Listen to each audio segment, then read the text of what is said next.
ma cousine m'a proposé de dire, écoute, on habite en Ontario, viens passer pour l'été. Puis elle avait soulevé l'idée de faire, ben écoute, tu pourrais venir vivre avec nous autres. Puis j'ai comme vu ça un peu comme ma porte de sortie.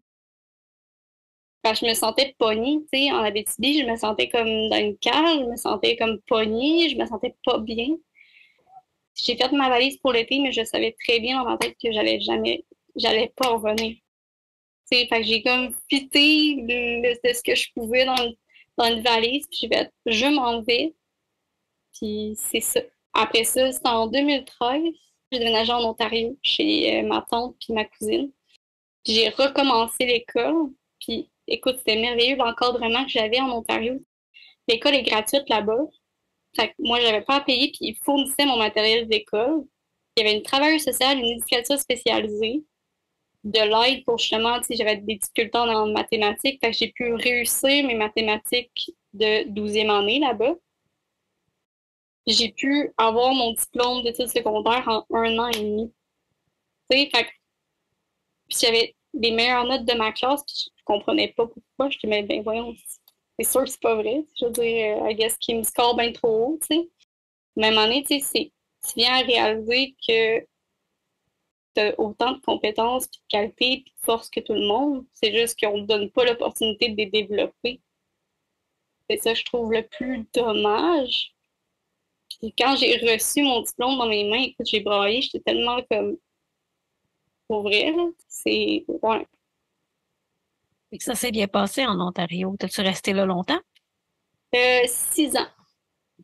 Puis je te dirais que pas mal toutes les années que j'ai resté là, ça a été pas mal les meilleures années de ma vie. Tu sais, c'est là où j'ai vraiment comme pu apprendre à me connaître. J'étais qui en tant que femme, ou du moins commencé à catcher comment ça marche, cette petite bête-là. Mais tu sais, c'est sûr qu'il y a eu des petites affaires qui étaient plus difficiles. Tu sais, je suis tombée dans un pattern de codépendance. Aussi, j'avais une tendance à développer des relations toxiques. Fait que je suis tombée en amour. C'était mon premier amour, tout ça. Ça a été quand même une relation toxique qui a duré 5 ans, que j'avais tellement peur de quitter cette relation-là, parce que je me disais qu'il va changer, puis tu vois le genre, là. Puis à un moment donné, en 2018, j'en avais assez.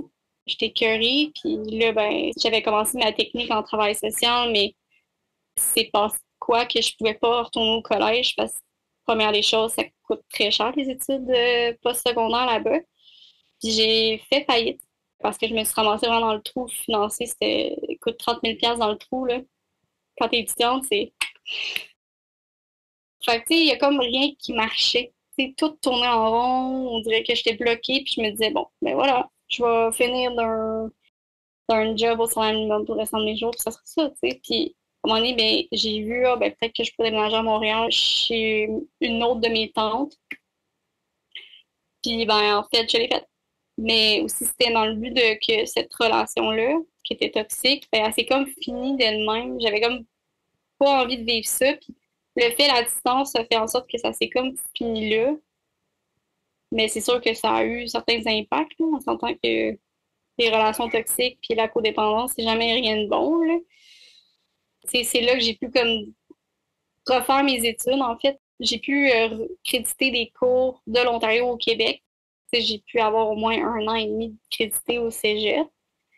Puis j'ai pu finir mes études collégiales